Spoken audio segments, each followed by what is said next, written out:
terms of the phases of development. Right now, we're in a period of time where we're talking about machine learning or deep learning. This is actually the second iteration of artificial intelligence. The first was what we used to call expert systems. So back in, I think it was 1996, when Garry Kasparov was beaten by IBM Deep Blue, the computer at that time, that was an expert system. Then Geoffrey Hinton, in the late 90s, he went on to create this deep learning with Yao Kun and another team, and now we have machines that can learn, pattern recognition.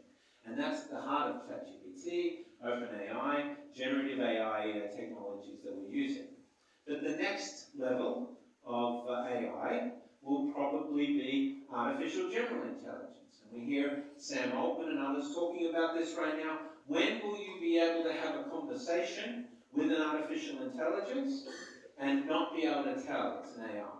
When you'll be able to think it's a human? Well, we're very close to that point today, conversationally at least. That artificial general intelligence, in a broad capability, would be an AI that can do anything a human could do. At least intellectually, but possibly in terms of things like motor functions and so forth. So we need robotics to advance. But lots of companies are working on it. Elon Musk with Optimus and Boston Dynamics and others are working on robotics.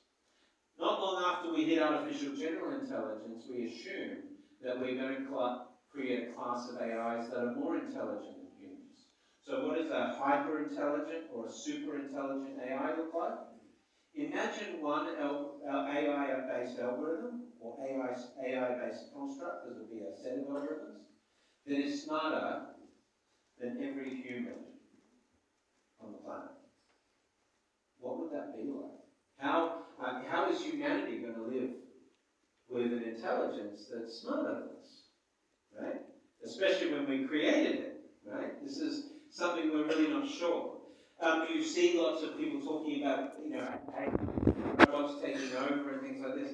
I don't really think that that's a real risk. I think the biggest risk is that AI is going to produce policy decisions or come up with approaches strategically for humanity that flies in the face of many of the existing systems we have. AI may tell us that capitalism is not an efficient system. AI will probably tell us that we need to move off of fossil fuel technologies as quickly as possible for the survivability of the human race. But oil companies aren't going to be happy with that sort of stuff. Right? AI is going to see some conflict in decision making and so forth, because this is the first time that humans are going to have to negotiate with another intelligence. We thought the aliens were coming, right? But it turns out that AI is going to be the first sort of major intelligence that we have to interact with. So this brings us to how AI gets integrated into society. We call this the alignment